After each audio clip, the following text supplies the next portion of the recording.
Warga Kota Malang, Jawa Timur, dikejutkan dengan insiden kecelakaan tunggal yang terekam kamera CCTV.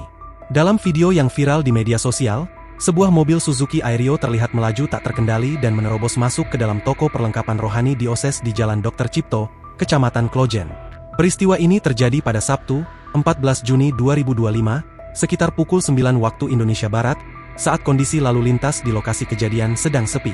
Menurut keterangan pihak kepolisian dan saksi mata, kecelakaan bermula ketika mobil dengan nomor polisi N1334 IKI yang dikemudikan Dahlan, seorang pria lansia berusia 80 tahun, hendak melakukan putar balik.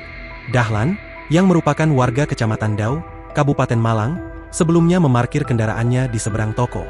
Saat putar balik, mobilnya tidak berbelok, terus jalan lurus, ungkap Sutris, seorang warga sekitar pada Minggu, 15 Juni 2025. Kanit Gakum Satlantas Polresta Malang Kota, Ibtu M. Isrofi, menjelaskan bahwa berdasarkan hasil penyelidikan awal, penyebab utama kecelakaan diduga kuat adalah faktor kelalaian pengemudi.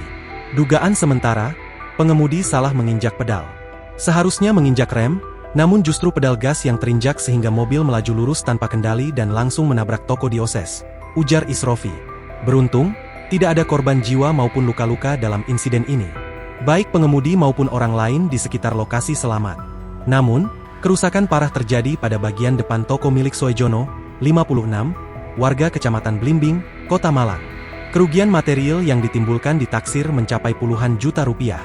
Isrofi menambahkan bahwa kasus ini tidak akan dilanjutkan ke ranah hukum.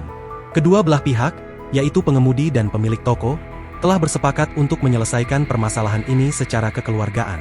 Saat ini, proses mediasi untuk ganti rugi sedang berlangsung, tutupnya.